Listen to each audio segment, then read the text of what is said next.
So this is the midterm review of the UGPTI capstone project. I'm Tristan Anderson. I'm Jenny Bakken. I'm Chris Hess. I'm Jaron Bun.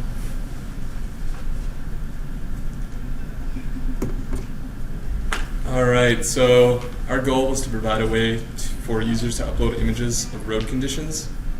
So we were tasked with creating an Android or web-based application that retrieves GPS coordinates from an existing online SQL database that we can then use to create a geofence, so that when a vehicle passes through a geofence, it captures an image along with date, time, driver information such as vehicle type, and then it immediately uploads that image to a SQL database.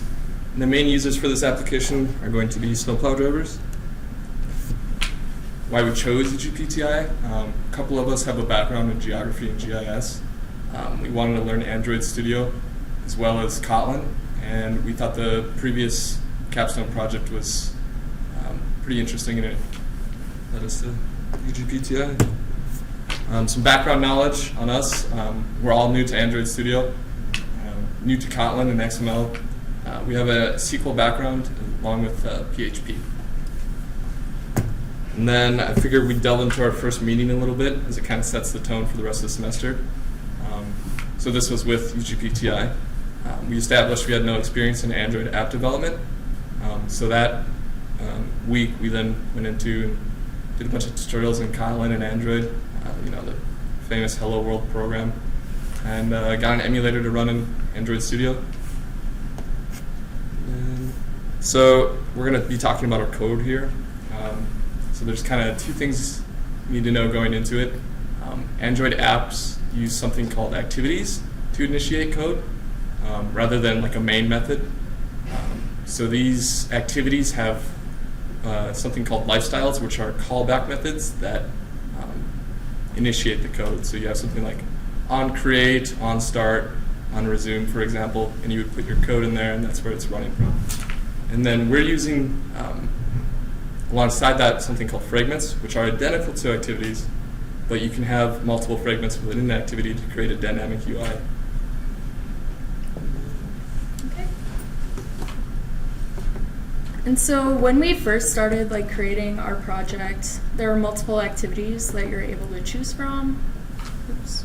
Let's see if I can get into there. So if you go into a new project, you can see all of the activities here. We selected the bottom navigation activity, and that auto-defaults to 3 different fragments. It's going to be the dashboard fragment, the help fragment, or the home fragment, and then the notifications fragment. And we had to manipulate the code to be a camera, help, and settings.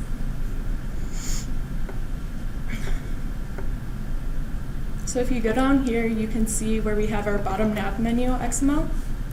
And we had to create an ID, icon, and title for each one of these. You can see that we have drawables in here, and we had to create that under the drawables up above. And then if you go down to mobile navigation, you can see for each one of our fragments, we had to create an ID, name, label, and layout. And then the layouts come from up above here. Okay, so this is our application. I'm going to walk you through the help page. So basically, a user comes to this and they're presented with ways to step through the app. The first thing that they're told to do is to allow the road image capture system to take pictures and record videos.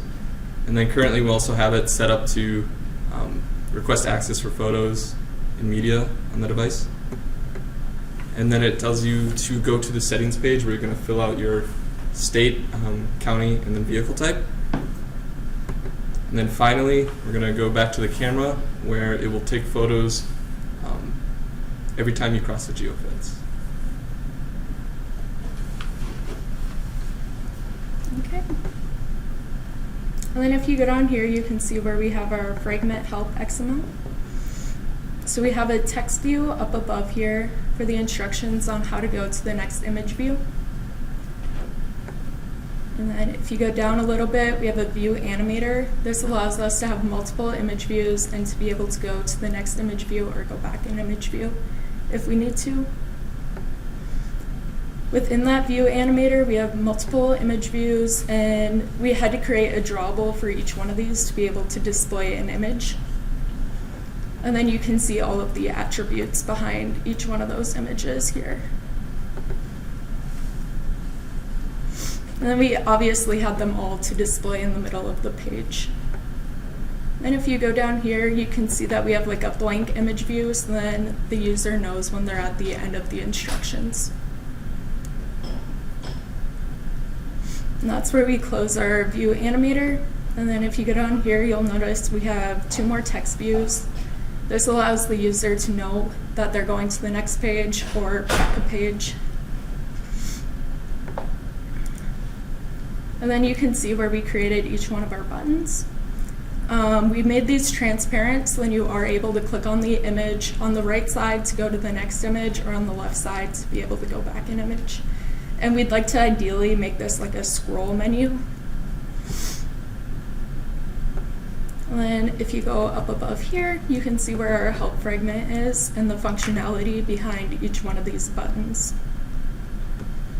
So we created like a set on-click listener to be able to go to the next image through the view animator, or to go back an image through the view animator.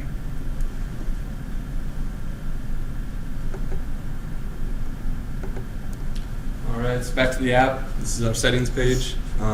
It's going to ask you to select a state and a county. And these are Android spinners, which is their version of a drop-down. And right now, the state one is populated with 3 states. And then the CAS is only populated, or county spinner is only populated with 5 right now.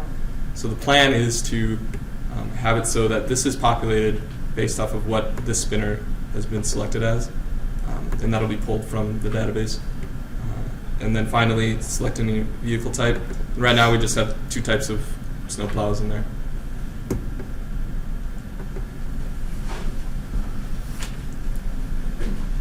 So I'm going to explain a little bit about the code for settings. In the layout folder, we have the fragment for settings, where we display like where you saw the text for please select state and county. We have a text fee set up for that. All these other attributes around it are like the positioning of where the text is, and with its constraints and different attributes like fonts and color and stuff. So we got another text view for please select vehicle type, and again, all of its other attributes, constraints, positioning, and so on. Then we have our spinners. Our first spinner is the state drop-down spinner. Again, with where it's positioned, come into play all these other layout attributes and constraints. Spinner number 2 is for the counties. Again, with the layout constraints and positioning. And then we have a third spinner for the vehicle type, just like 2 spinners before. And then these spinners we have arrays set up for them. We have them saved into the values folder in strings XML. So here you can see for the state drop-down, we got the different states in there. Counties, likewise, we have the different counties, and then for the vehicle type, we got a couple different vehicles in there.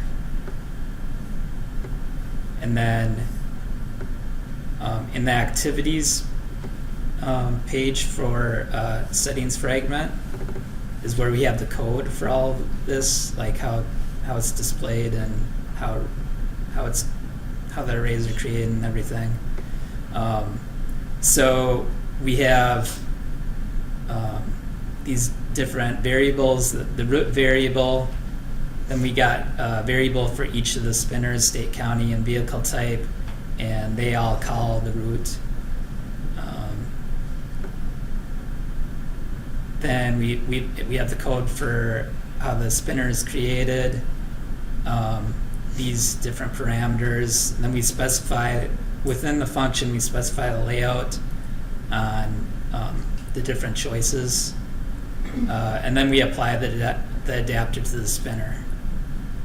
And that was for the state spinner. Then for the county spinner, the code is very similar. We're just drawing from the county's array instead of the state array. And then for the vehicle spinner, again, we're calling from the vehicle array instead of state or county. And then we're creating listeners for what selection we're selecting in the spinner, creating an object here. If nothing's selected, we have an error printout.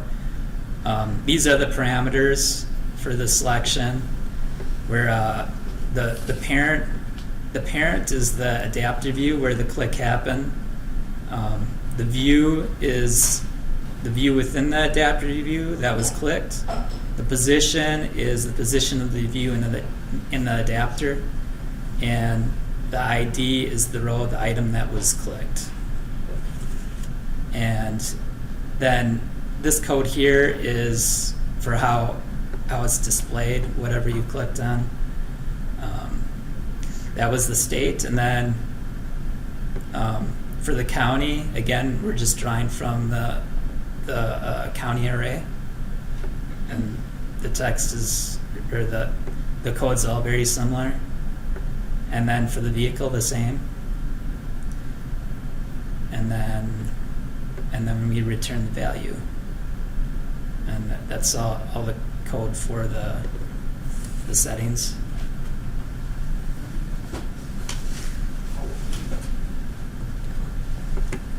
Alrighty, so back to the app here again. So this is our camera page here.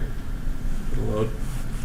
So what you're seeing right now, the camera is trying to access a back-facing camera, which the computer doesn't have. So it's set up basically like a little virtual world. Just kind of prove that it works, And basically the idea is that once you have your settings inputted and you come back to this, it'll automatically take photos after passing a geofence. You can also manually take one here. Alright. I'll be going over our camera code.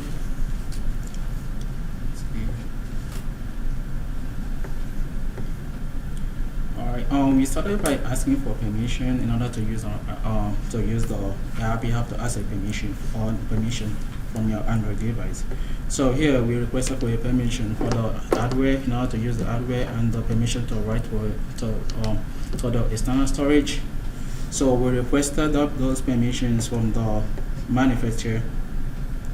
And going back to our camera fragment, we created our methods and our variables, and we kind of the way our app works is that when you click on the app, it's gonna ask for permission, and you have two options. You can either accept or deny the permission. So when you accept the permission, it's gonna take you to the camera view, but when you deny it, you won't be able to use the application. And when you accept the permission, we added a file that you can write to. So the reason why we did that is just to test our app to make sure that it's working. So for the project, we actually are uploading to a database, but for testing purposes, we kind of write into external storage. We have to make sure that we actually have like an image that will be uploaded to the database. And also here, so when you hit when you click on the button to take a picture, and it takes the picture and then saves it to the Android device you're using. And also you can actually view the picture, the image you took, and you have another option of actually not seeing the image, which is what you're actually doing. Like when you hit a geofence, it takes a picture and then uploads it. And we have a manual override you can use to actually upload the image by yourself. And we have the function here that has no permission. This kind of goes through like when you're requesting for a permission to use the Android device. another device. And we have the request permission here that actually checks it to make sure that the permission has been granted or not. And we have the unstop, making sure going through the unstop method that goes through it as well. And you have the resume here. So you can take multiple images. So it's not like when you take one image, it stops and it's gonna let you take another one. But here, the way it works, when you take an image, when you hit a geofence and take an image, it uploads it to a database and waits for another geofence. So when you hit another geofence, it's gonna take another image and then uploads it to a database as well. Going down here, we have, I think, the model, just for the model for a camera as well. And we added some of the parameters and the variables here as well that works with the camera framing here that we have as well. And we actually had an issue like we ran into that when you take a picture, we couldn't be able to see it. But we're kind of working that out in order to debug our app to make sure that that will be resolved as well. And finally, I think the way we made the app now is that it works well. So you can actually go through, like, open it up, take an image, and then save it on an external storage right now. But we actually still have to add the database option that when you take an image, instead of saving it to an Android device you used, it's going to upload it to the database directly. So that's about it. Any questions? Is it possible to have overlapping geofences? That's it. I don't have the answer to that, I guess. We should have. As far as no. Most likely not. Like, I think the range that you'll see from the camera should be far enough that the next geofence location should be farther on. There's no application for having overlap.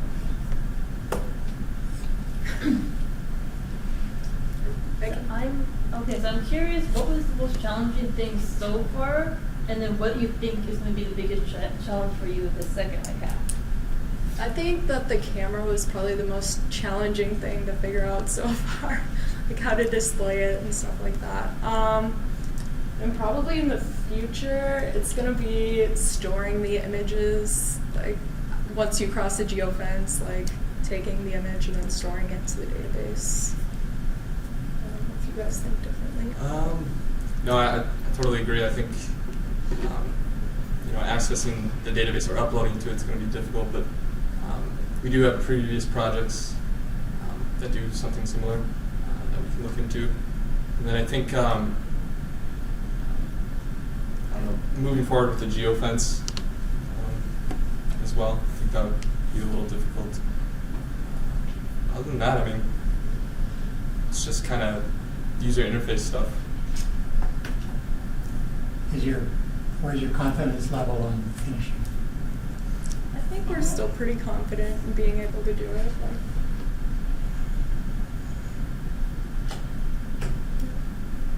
Any other questions?